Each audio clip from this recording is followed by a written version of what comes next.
waayahay kulan wacan u wanaagsan daawadayaal dhegeystayaal waxaad kusoo dhawaataan barnaamijka aragti wadaag oo ah barnaamij toddobaadla ah kaasoo toddobaad walba aynu kusoo qaadano mawduuc gaara oo aan isleenahay bulshada wax badan ayuu ka saacidi doonaa 21 bisha September sanad walba waxaa dunida laga xusaa maalinta loo yaqaano World Alzheimer's Disease oo markaasi ah maalinta cudurrada xusuusta markaasi la xiriira goorma ayay soo bilowdeen muxuu yahay cudurkan maxaa sababa sidee loo daaweeyaa iyo sidoo kale su'aalo kale oo la xiriira ayaan wax badan ka weydiin doonaa ustaad Cabdullaahi Maxamed Macalin oo markaasi ah martida maanta ama martida barnaamijka soo dhawow ustaad maxaynu ku qeexi karnaa Alzheimer's disease bismillah wasalaatu wasalaamu calaa rasuulillah sallallahu alayhi wasallam. Ustaad Saciid waa mahadsan tahay waa ku dhawaad barnaamijka waana kaaga mahadcelinayaa. Xanuunka Alzheimer disease-ka haddaan si kooban sharaxaad uga bixiyo. Alzheimer disease-ku wuxuu ka mid yahay xanuunada maskaxda ku dhaca.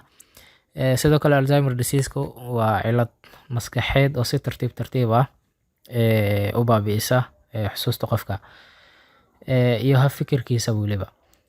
Ugu dambeyn qofka marka waxay dhaxal siinaysaa ama waxay ku sababtaa inuu markaasi awoodi waayo habfulinta qofka lifestyle-kiisa ama daily life-kiisa inuu markaasi uu qabsan waaye ayay ku sababtaa.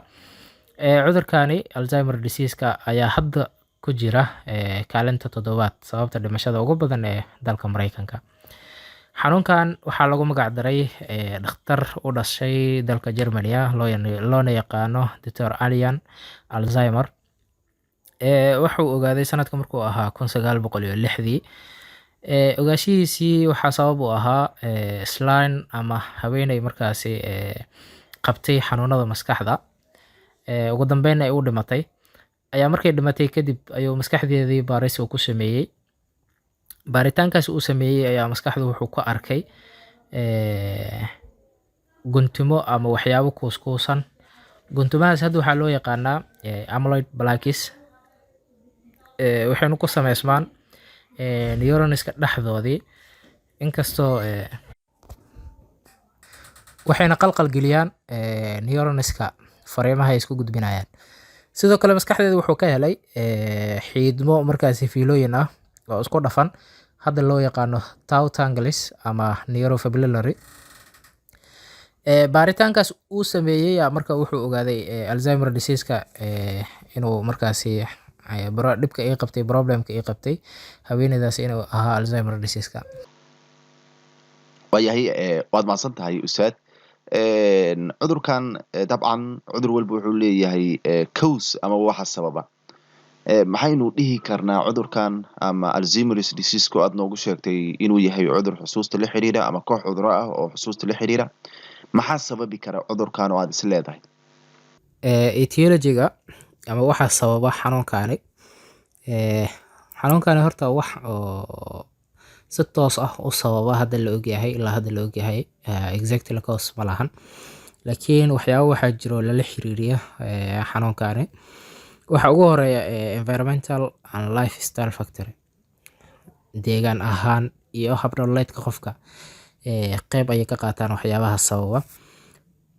Waxyaabaha kale qofka xanuunkan ku sababa waxaa ka mid ah in dhanka hidisidaha qofka inuu waalidkiisa uu ka dhaxlo wax loo yaqaano ABOE4 ama apolipoproteins E4.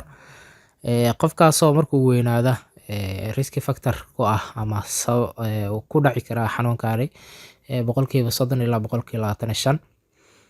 Waxyaabaha kale xanuunkaas sababi kara waxaa ka mid ah xagga proteinska neuronska dhexdoodii inay ka sameysmaan wax loo yaqaano amyloid plaques waxyaaba is urursaday oo guntumo ah.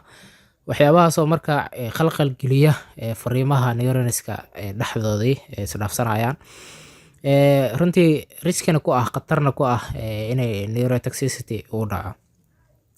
Waxyaabaha kale sabab waxaa ka mid ah tau proteinska in neurofibrillary oo neuronska dhexdoodii inuu diilmo markaasi ku sameysma ayagoo markaasi qalqal iyo dhibaato ku keeni kara fariimaha neuronska iyo maskaxda markaasi u dhaxeeya. intaasaa hadda uga cad waxyaabaha Alzheimer disease-ka sababa. waan gartay.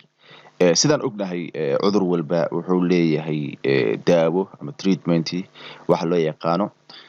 Kooxdan oo cudurada ah ee xusuusta la xiriira ma leeyihiin wax daawooyin ah oo dadka ka sheegta cuduro ama xusuusta markaasi oo ka tagta wax daaweyn ah oo loo samayn karto ama daawooyin oo la siin kara ma jiraan?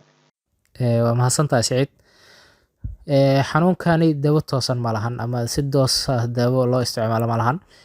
Laakiin waxaa loo sameeyaa qofka dhibanaha ah ee Alzheimerska qaba wax loo yaqaano symptomatic treatment.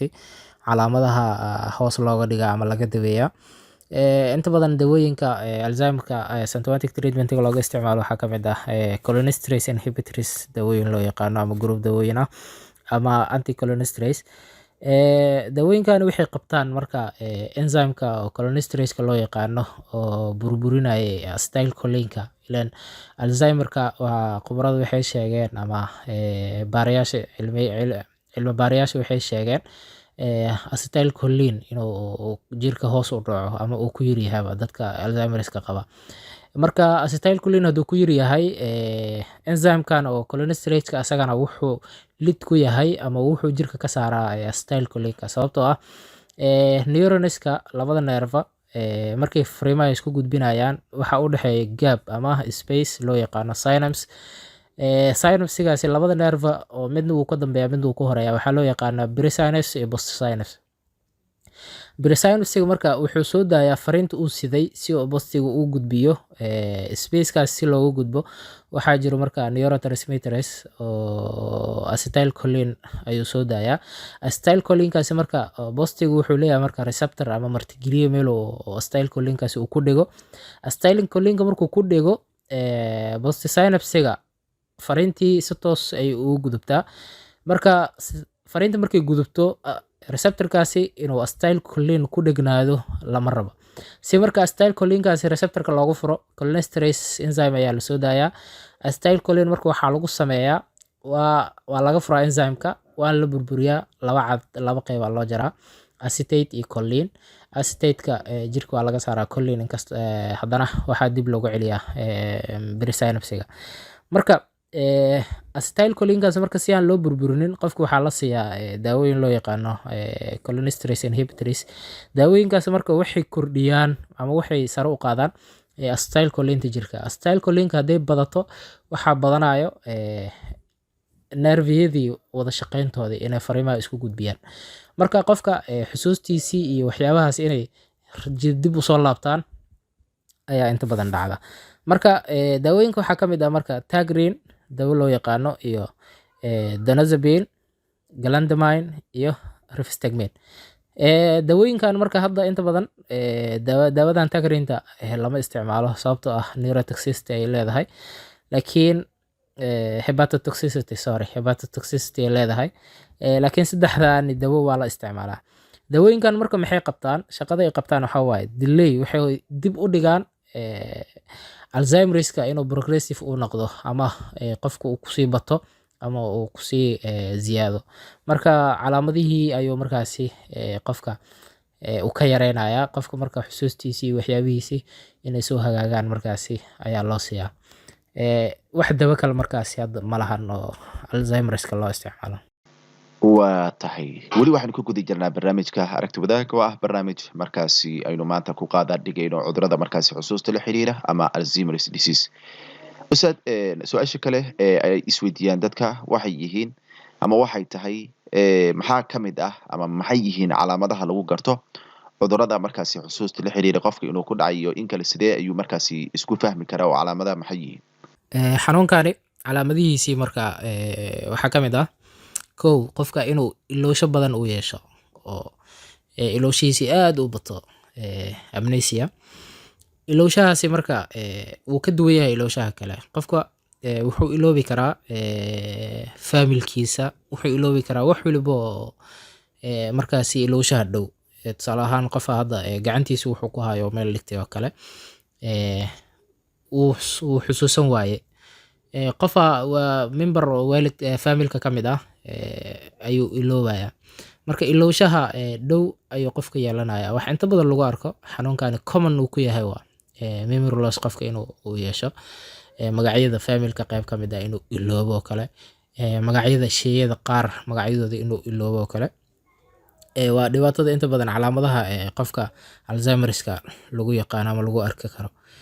Qofka waxaa lagu arki karaa wax loo yaqaano aragga inuu problem oo ka yeesho, inuu qofkaasi visual problem qofka inuu aragtidiisii ay cuslaato ama dhibaato iyo wax kaga timaado. Qofka dhibaato dhanka luqadda inuu qofkaasi aphasia wax loo yaqaano, luqadii hadaladii inuu iloobo qof kale, inuu qofka la xiriiro dhib ay ku noqoto oo kale, xagga hadalka dhibaato kaga timaado. Cognitive function problem aa jiro xagga caqliga qofka inuu caqliyadiisii iyo waxyaabahaasi hoos u dhacdo, inuu qofkaasi magaalada aado oo kale, oo dad la xiriiro oo magaalada uu kasoo ganacsado oo kale, culays ay ku noqoto, heer uu ugu baahdo macnaha qofka inuu qof kale uu ku tiirsanaado. Calaamadaha qof kale lagu arko inta calaamadaha lagu arki karo waxaa ka mid ah delusion, qofka inuu waxyaabo mala'awaal ah oo u aaminaad waxyaabaha aan sax ahayn, waxyaabo mala'awaal ah qofka inuu iska aamino. Waxyaabaha calaamadaha lagu arko ayay ka mid tahay. Marka intaas ugu muhiimsan calaamadaha hadda Alzheimerska. aad iyo aad baad u mahadsantahay Ustaad Cabdulaahi Maxamed Macalin sida wacan ee aad barnaamijka noogula qayb qaadatay, aadna markaasi wax badan nooga sheegtay cudurrada xusuusta la xiriira ee markaasi loo yaqaano Alzheimer's disease. intaynu kusoo gabagabaynaynaa barnaamijkan, intaynu ku kulmi doonno barnaamijkan barnaamij la mid ah, waa anigoo Macalin Saciid Yuusuf Maxamed oo idinkaga tegaya sidaa nabadiino. Wassalaamu calaykum waraxmatullaahi wabarakaatuh.